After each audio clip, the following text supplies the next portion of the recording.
Welcome to Thrive in Design, a podcast about making money in beautiful interiors as it relates to product-based businesses in the interior design industry. Each week, we'll discuss innovative strategies on how to approach product development and design sales in a shifting market. I'm your host, Nicole Lachey Ben.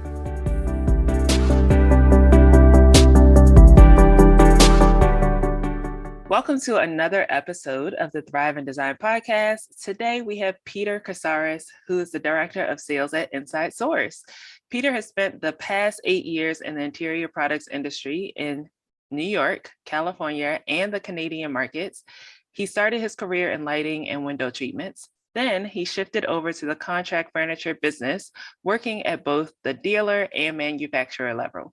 Today, as a director of sales for Insidesource, Peter focuses on new business development and serves as the main point of contact for both clients and design firms. Peter also is active in industry organizations like Corenet, IFMA, and currently sits as the chair of the IIDA New York Mentorship Committee. So welcome, Peter. I'm so happy to have you here. Thank you, Nicole. It's so nice to reconnect and to see your face again. Yeah, so we were able to connect when we were both like in the lighting world. I was working for a lighting manufacturer, you were working for a lighting controls and lighting manufacturer. And yeah, I remember the day that we met. I was like in the conference room and we started talking about that we were both from Maryland, and we kind of like clicked after that. Yes, oh my gosh. That was probably 2014, 2015. So it's been some time. Yeah. And it's been great to watch all of your success too. And you know, it's such a cool story to watch you shifting from being a manufacturer to really being a leader in the interior design industry. And this podcast, it's amazing what you're doing. Thank you. That gave me chills. I appreciate that for hearing that from you. So Peter, tell me a little bit about your career path. Like, how did you even end up in the interior products industry? Yeah, I mean, I feel like everyone has an interesting story with that regard. I did not go to design school. I'm not a trained interior designer. I actually went to school for political science and criminal justice, and I kind of had this dream to go into politics and to work in DC. I did a couple of internships in college, and I just didn't love what I was doing, and I felt like I really needed to shake it up. And this is a true story. One night before, hanging out with friends in college, it was second semester senior year. I had a couple of job offers. I didn't really love either of them. And my roommate was taking too long in the shower, and I kind of had this epiphany. I was like, you know what? I'm going to go on LinkedIn and I'm going to one-click apply all these jobs. And I went down, I clicked click, didn't even look at the freaking company's names. Oh my gosh. And the next day I get a call from a woman from Lutron, and I'm like, what company is this? Lighting? Like, what kind of college kid, wants to go into this? What is this? I told myself I would take every job opportunity or interview that I could get. And so I flew up to Pennsylvania, and I had a really great day at Lutron, meeting all of the people, and they really explained the role to me, which sounded super exciting, getting to travel around the country and to learn the business from the inside out. So the rest is history. I've never really looked back. I honestly, in the first couple of months doing it, I realized this is really what I was meant to do. Loved it ever since. That is so funny that you just did the one-click apply and like, let me see where this takes me. And it worked out in your favor. It did. There we go. Probably not the best advice, but if well, it's not a career advice show. So that's a good thing. But yeah, that's awesome. So since you started in the lighting world and lighting controls and with window treatments, how did you switch your career focus to the contract furniture industry, which I know is like completely different in a world in itself? So it's different in the terms of the actual products, right? But in terms of the specification, working with design firms, bidding projects, and then installing, there's a lot of similarities. And I felt like, being based in New York, focusing on lighting, I always felt like my tightest and my most fun connections that I had were with interior designers and architects. And I knew that the furniture vendors were in their faces way more than the lighting or engineering type of products. And so I really wanted to be kind of at the forefront. And specifically, I felt like I wanted to work with some major manufacturers. And so from both the dealer and the manufacturer standpoint, I've gotten such great opportunities to be in front of some major clients and work on some amazing projects. And so it's been really exciting. I love that you've like had such great progress, from that time that we met in the conference on Lutron, and now you're the director of sales at Insidesource. You're just winning out here. I love it. So tell me a little bit about Insidesource. Like, what does the company do? What products and services does Insidesource offer? So we are one of the largest dealers in the world. What that means is we sell over 400 different contract vendors, from workstations to reception desks to demountable glass partitions to glass fronts to movable walls. So really, we are furnishing the entire office space, healthcare facility, or education school. We started in 1991, so we just celebrated our 30th year. We have 7 offices currently, 3 in California, Seattle, Connecticut, New York, and London. So we're truly an international company. And we work with so many major accounts, from Facebook to Lyft to American Express to Pernod Ricard. So we're really experts at servicing clients from that specification all the way through installation. And because of our size, we're really able to leverage manufacturer relationships and make sure that they're performing for our clients, and then also service those national accounts, right? So companies that have multiple locations on different coasts. Similar to us, we have different project managers and account managers that can really work with those clients and understand what they want from a furniture dealer. Awesome. And so in your role as director of sales, what kind of things does your role entail to really like lead the company forward and make connections in the industry, with those national accounts that you mentioned? Sure. So we spent the past several years really perfecting our internal workings, right? So getting the right account managers, the right project managers, partnering with our installers and our manufacturers. So from my point of view, we have an amazing service and product. So my job really is to bring that to the market, right? To show New York what we can do. And we are a little bit newer to the New York market. We've only been here 5 or so years. It's a super exciting time to be here because we really have the great recipe and resources to service these clients. And just a lot of people, specifically in this market, don't know who we are. Part of my job is really just getting out there. And what we found is that designers and clients that use us come back to us because they also understand the value that we're bringing. Right. And that's interesting that you guys have been in the New York market for 5 years out of the 30 years that you've been doing business and really trying to gain traction in that area. So with the pandemic that has turned our world upside down, how has that really impacted how you guys have done business, how your processes are, how you're going to market? How's that impacting your business? Yeah, so I think at the beginning of the pandemic, we came out with a few kind of ways that we could continue to drive revenue and to work with our clients. One of them was just creating a virtual showroom. So we have a virtual showroom where we have rotating products from all of our vendors, just so you can see them, without having to go anywhere in person. We also came out with a digital magazine and also a work from home program. So because we are West Coast native, we work with a lot of major tech companies. And so we have the resources, and we were kind of pushed by our clients to create kind of a platform for their employees to order work from home furniture.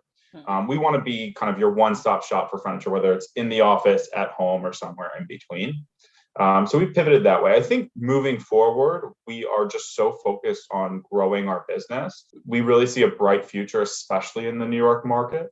And so some of the ways that we're trying to expand our business aren't necessarily pandemic specific, but we're certainly investing and growing in this market. Right. So what are some of those ways, if you can share? Sure. So we have an entire division called our Creative Studio. It's run by Lynn Nicholson in New York, but she's got a team with different people working at different markets. And their full responsibility is to help kind of in that early stage of the project, that specification part, right? So they're good at sourcing, finding the right partners to source. They work with designers, so they'll do lookbooks. They'll also help you with lead time issues, which is a huge problem right now that we're seeing kind of across the board. So they're experts at finding the right product that's going to meet your timeline. And then also at value engineering. So a lot of times we get these amazing bid packages and the budgets just aren't there for some products. But we can work with all of our resources and all of our vendors to find the right solution from all of the different manufacturers that we work with, regardless of the price point. So that's one way. We're also extremely dedicated to sustainability. We're going through a year-long review with Brightworks. We're their first furniture dealer client. So we're really looking at the way that we deliver furniture, the packaging, the way we install furniture. And we're also looking at all of our vendors. So we set a kind of a questionnaire out to a lot of our vendors to get their kind of the ways that they're tackling sustainability, because we want to work with people who value that. And we know our clients do too. We've worked with so many clients on lead points. Just to name a few, Dropbox and LinkedIn were both lead platinum projects that we did. Facebook is a lead gold project that we did. So we're really putting sustainability at the forefront, which we think a lot of our clients are doing as well. Well, you said like a lot of good things there in terms of like how you're approaching sales, right? Because I see a lot of manufacturers just think, well, one, with the pandemic, they like panicked and they're like, oh my gosh, let's figure out how we're going to get in front of people and sell. That strategy is like surrounded around the pandemic and how that has affected the world, right? So you guys did that, which is awesome. And then you also thought holistically in terms of like, okay, the world is also, going in a sustainability route. So how can we incorporate processes and products into how we're reaching our customers? And then you also said something really important. It's like becoming a part of the design process, which is really great for like product manufacturers, right? So seeing like the designer, where they are in their design processes and where you can fit into that to make that process a lot easier for them in specing the furniture. Yeah, I think in an ideal world, furniture dealers kind of get a bad rap, right? A lot of people might just view us as kind of a transactional business, but in reality, we are our clients' partners. And I would argue that we are one of the closest partners on any project. We are there all the way from specification through installation and through day two. I think at Insidesource, we're being really innovative in the way that we kind of approach the market through all of those processes, right? So from specification, we're doing things like our creative studio. Through installation, we're partnering and figuring out ways to be sustainable. So it's kind of a perfect recipe. Yeah, that's good. Do you find any challenges as you are, I guess, going to market in these different ways? And how do you tackle that? Yeah, I mean, so we definitely find issues kind of across the board, right? So when it comes to specification, sometimes what a client wants is something that is just, it's not off the rack. You can't just buy it from a manufacturer. It's really custom. And we have a variety of vendors that we work with to do custom work. We also own a furniture business that can do custom pieces called Avenue. It's based in the West Coast, and they're a woman-owned business. And they're really experts at just crafting something super custom that a client might want, from banquettes to different furniture components. So definitely from the custom standpoint, we find a lot of challenges. So do our clients, and we want to be their partners in kind of navigating that. So as we are moving into, the future of whatever the interior design industry will look like, what are some of your hopes or predictions for where things are going, especially with like contract furniture, right? With the uncertainty of the pandemic, with some companies fully going back to work. How is that all playing a part in your head? Where do you see things going?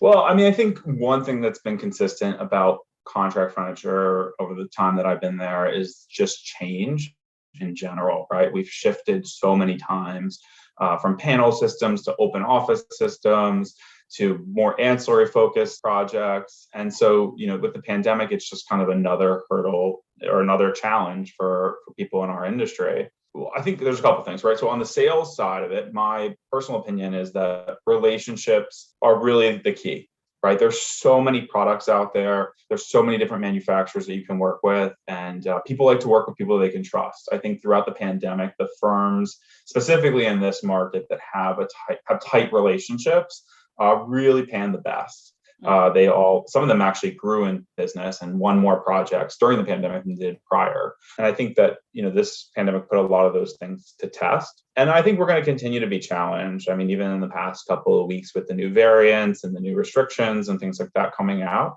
From a dealer standpoint, we have a positive outlook.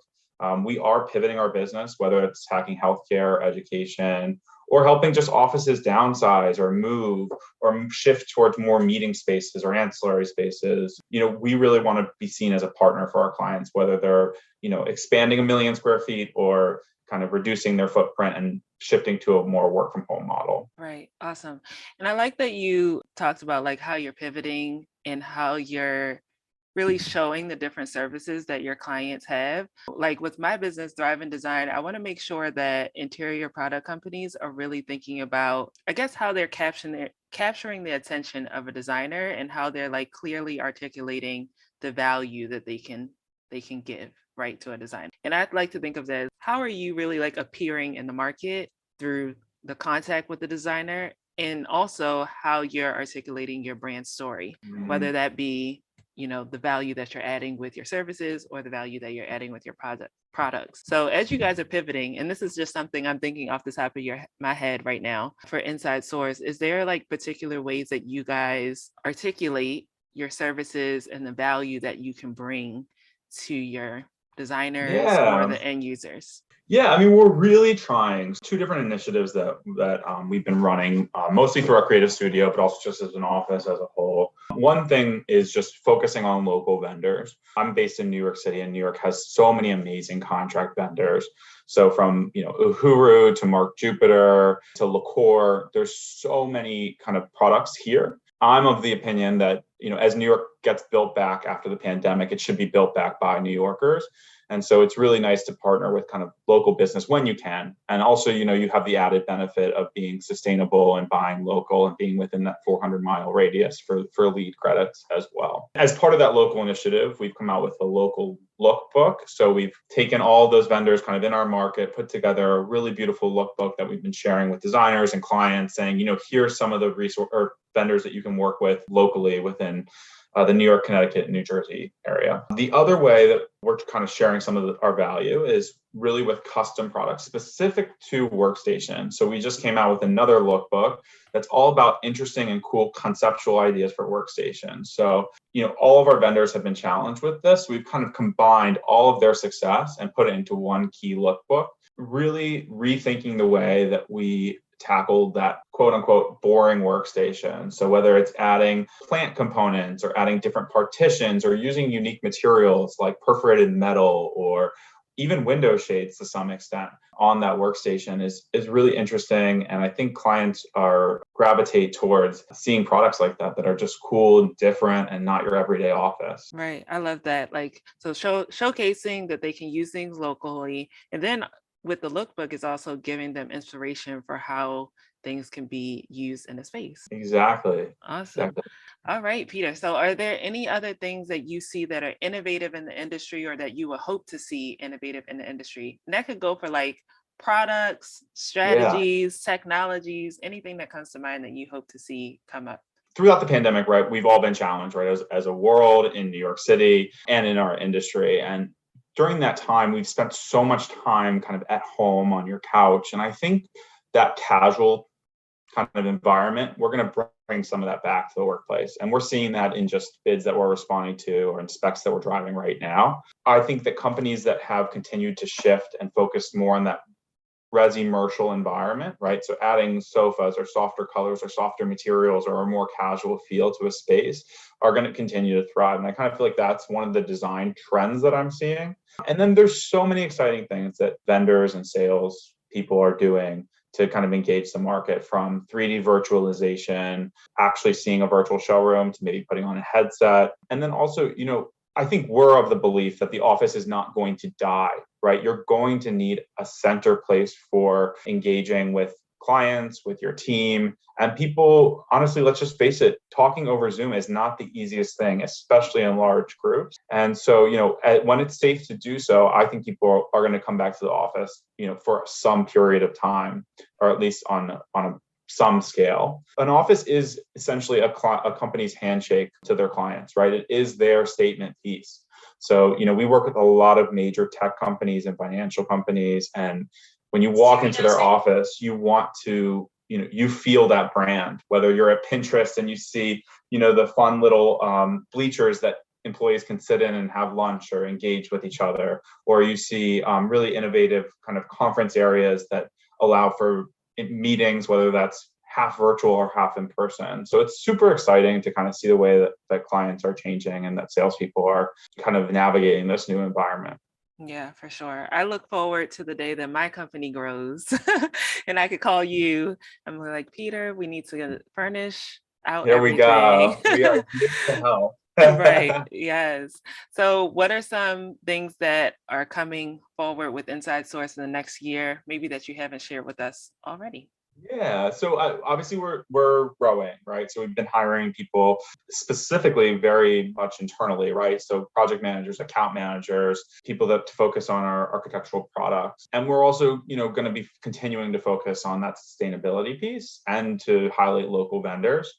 When it's safe to do so, you're going to see more in-person events, more types of ways that we can engage with clients, whether that's factory tours or pop-up shops or interesting kind of showroom events throughout 2022. When it's safe to do so, you should expect to see that from Inside Source. And we are very much dedicated into growing our presence in New York and on the East Coast and across the world.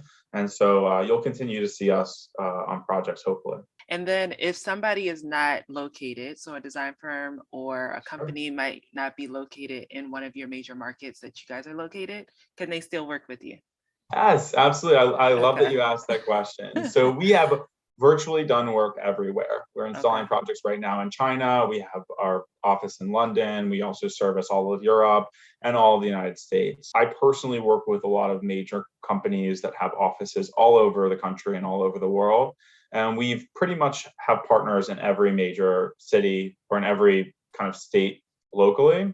And so we would love to work with you regardless of where you are. And I think that's one of the benefits we have as a dealership. A lot of times dealers are more local based, whereas we really are truly an international business and we can service your clients wherever they are. All right, that is good to know. So if somebody is listening to this and they're like, I need to learn more about Inside Source or even more about you, where would they find you guys online? Yes, absolutely. So definitely, I think, Nicole, you're going to share the links in our podcast to both my Sure. LinkedIn and my Instagram account. Also, you can go to insidesource.com and just learn a little bit more about our business. And feel free to reach out to me. I can provide Nicole with my contact information.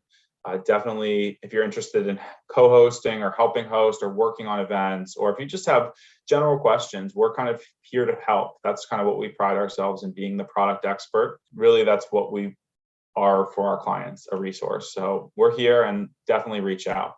Yes, I love it. So, Peter, thank you so much. I have enjoyed learning about how you really stumbled into the interior product industry, learning more about Inside Source and how you guys are pivoting and innovating and really being a leader in the New York City market. And I cannot wait to hear more of what is going on in 2022. Thanks, Nicole. Thank you so much for having me, and congrats on all your success. I'm excited to listen to the other episodes and to watch you grow in your career as well. So I really appreciate it. Thank you. Thanks for joining us this week on Thrive in Design. Be sure to follow us on Instagram at Thrive in Design. And for more strategies on how your product company can innovate in the interior design industry, head to training.thriveindesign.co. As always, subscribe to the show to catch every new episode and leave us a review so we can continue to create captivating content. See you next week.